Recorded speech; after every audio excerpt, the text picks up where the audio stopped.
CIET NCERT presents AudioBook Kriti, Textbook of Arts for Grade 8. Page number 178, Chapter 16, Still Life in Color. On the right side at the top of the page, there is a QR code. When you scan the QR code, you will be able to get additional resources related to the chapter. From cave paintings to temple sculptures, objects were an integral part of artworks but were never the main subject. In Indian art, objects were depicted to convey symbolic meanings and were an integral part of the composition. For example, the Dharmachakra or Wheel of Law, weapons and musical instruments were held by deities, courtiers, and so on. At the bottom of the page on the left side, there are two images. The first image is of wheel as a symbol, meaning the wheel of Dharma, in a stone carving Sanchi Stupa. Image number 2 is of Krishna and Radha in a swing as a symbol in a Kangra painting. Around the 16th century, a big change took place. Objects became the main subject of artworks. Artists got interested in arranging and studying a variety of natural and human-made objects which remained still. The skill in painting it was in the manner that not only make it appear three-dimensional but as if life was added to them. This is why such artworks came to be called still life. Still life are not restricted only to drawing and painting.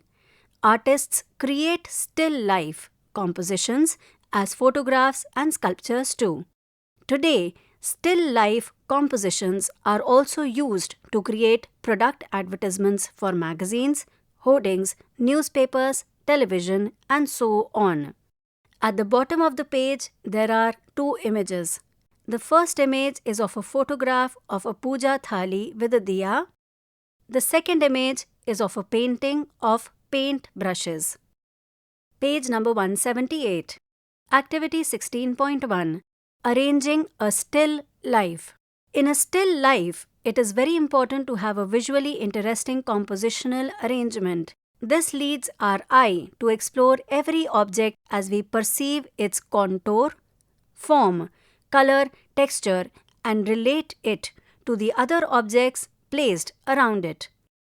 Make small groups according to your shared interests before beginning this activity. Step 1. Choosing objects for a still life. Point number 1. Choose objects from our everyday life and culture which convey your identity and belonging. You would enjoy making it because you know its minutest details. For example, a basket, clock, ball, toy, shoes, trophies, flowers, fruits, etc. Point number 2. Search for rare or unusual objects made by local artists along with other objects that complement it. Point number 3. Select 3 to 4 objects that are of varying materials, colors, textures, sizes, and dimensions. Step 2. Choosing the backdrop. Select 1 or 2 large pieces of single-colored cloth to create a backdrop. The color of the cloth should not distract your attention from the objects, rather complements it. If you do not have cloth, you can use any other material that would create a plain backdrop so that the objects are in focus. A few of my favorite things. At the bottom of the page on the right side, there are two images. The first image is of a painting which has shoes, a football, and a trophy. Image number 2 is of a painting which has a book, a mirror, and a lamp stand. Page number 179. Step 3. Arranging the objects. Point number 1. Drape the cloth with a few folds that fall naturally. Point number 2. Place objects so that it appear to overlap a little when seen from different angles. The objects should be composed as one unit. Point number 3.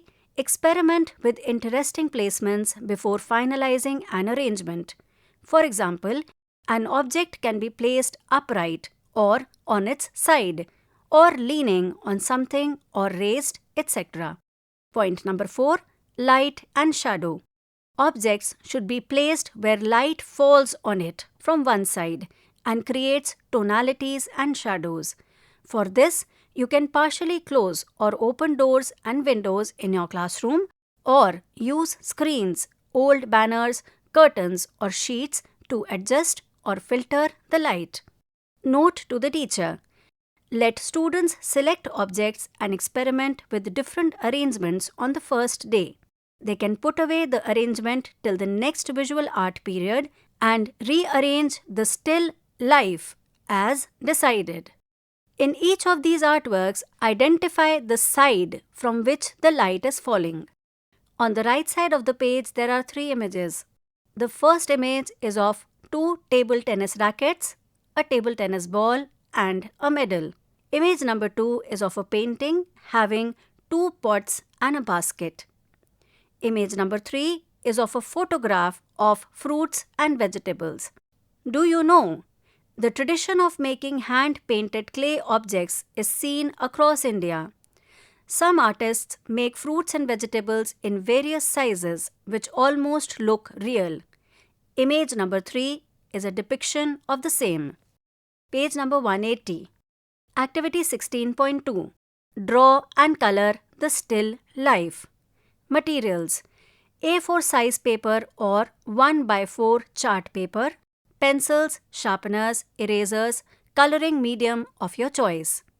Note to the teacher: point number 1. This activity will require 2 periods of 40 minutes each, preferably as a block period. Point number 2. The still life arrangement should not be disturbed while students are working. Point number 3. In case students use markers or sketch pens, they can use cross-hatching and stripling techniques with different colors to achieve color tonalities, light and shade. In case students choose to prepare their own colors, ensure that the colors are ready to use before beginning this activity. Point number 5. Ask students to participate in organizing the seating arrangement in the classroom. They can sit around the still life arrangements in circular groups. By doing this, each student gets to view the object from a different angle. On the right side of the page, there is an image depicting students painting a pot, a glass, and a book. They are accompanied by a teacher who is observing them doing this activity. Page number 181. Step 1. Observe the still life from your angle. Look at the examples below, made by 5 different students. Each student would have viewed this life from a different angle. Find their differences and analyze by observing these points. Point number 1. The areas occupied by the blue and green backdrops. Point number 2. The overlapping portions and spaces between the objects. Point number 3. The shadows and highlights on the objects. Point number 4. The mouths of both containers. Step 2. 5 minutes observation. Look at the still life you have arranged and decide whether your drawing would fit better vertically or horizontally. Use the maximum space on your paper for drawing. Next, observe the following. Point number 1. The size of each object and its proportion to the others. Point number 2. The lines and contours of every object. Point number 3. Various shapes that are combined to make each object. At the bottom of the page, there are 5 images. Each of these images is of a pot, a glass, and a book, painted by 5 different students, viewing it from 5 different angles. Page number 182. Point number 4. Symmetries and asymmetries. Point number 5. Overlapping parts of the object, meaning the portions that are not seen from your angle. Point number 6. Distance between objects and the shapes of its negative spaces. Point number 7.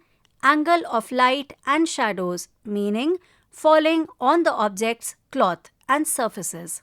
Step number 3. Draw the contour using light lines. Point number 1. Mark the points of various objects that would be close to the edges of your paper. This will ensure that all your objects stay within the frame. Point number 2. Mark the ratio and proportion of objects. Use your pencil to measure the proportion of the smallest object in relation to the tallest object. Important. Note the ratios for achieving correct proportions and not drawing the actual size of the objects. Point number 1. Draw the hidden basic shapes of each object and fit it within the markings you have made. Point number 2. Complete the contour and add details using light lines. On the right side of the page, there is an image demonstrating sketching being done on the basis of proportion. Technical tip: keep lifting your head up every few seconds to observe the still life. This will improve your observation and help you achieve a close resemblance to the objects in your drawing. Page number 183. Step 4. Color the still life. Use a medium of your choice and try different techniques to show tones and shades of colors. Be innovative while mixing colors and experiments with varying sizes and colors of dots, lines, strokes, and patches. On the right side of the page at the top is an image of students along with their teacher. The teacher is demonstrating the usage of different colors and also trying to mix different colors to create new ones. At the bottom of the page, there are 5 images. Image number 1 is of a pot, stripling with sketch pens. Image number 2 is of a pot, stripling with oil pastels. Image number 3 is of cherries placed in a container. Image number 4 is of a green apple, hatching with color pencils. Image 5 is of pomegranate, brush strokes using poster color. Page number 184. Artists who are known for their still life. Art has no boundaries and artists take inspiration from their own culture as well as from other cultures. Here are 2 examples of still life paintings. Observe and note down the similarities and differences in the still life arrangements, colors, brush strokes, and so on. Paul Cézanne was a French artist of the 19th century. He was known for experimenting with new techniques of painting which were not easily accepted by many during his time. On the left side at the bottom of the page, there is a painting of Paul Cézanne, still life with apples and a pot of primroses, 1890. On the right side of the page is an image of a painting by Krishna Holaji Ara, still life mid-20th century. Krishna Holaji Ara was a well-known Indian artist from the 20th century. He was a member of the Progressive Artists group in Mumbai who were inspired by artists from all over the world. K.H. Ara was known for his still life painting. Note to the teacher: introduce students to a variety of still life artworks and artists. Page number 185. Assessment. Chapter 16. Still life in color. There is a table given with 5 columns and 3 rows. Column number 1, CG. Column number 2, C or competency. Column number 3, learning outcomes. Column number 4, teacher. Column number 5, self. Column number 1, CG1. Column number 2, competency or C 1.1, learning outcomes. Observes the variations in material, color and position of objects when creating a still life. Next row. Column number 1, CG3. Column number 2, C or competency 3.2, learning outcomes. Takes informed decisions from choosing objects, arranging them and creating the still life. Next row. Overall participation. Column number 4, teacher. Column number 5, self are left blank for you to fill it. Teachers' comments and students' observations fill in the blanks. Chapter number 16 ends here. Kriti, you were just listening to this audiobook. Textbook of Arts for Grade 8. Narration Richa Jain. Sound recordist Virendra Rawat. Assistance in production Amarjeet Sarkar. Directed and produced by Vimlesh Chaudhary. This audiobook is brought to you by CIET NCERT, New Delhi, India.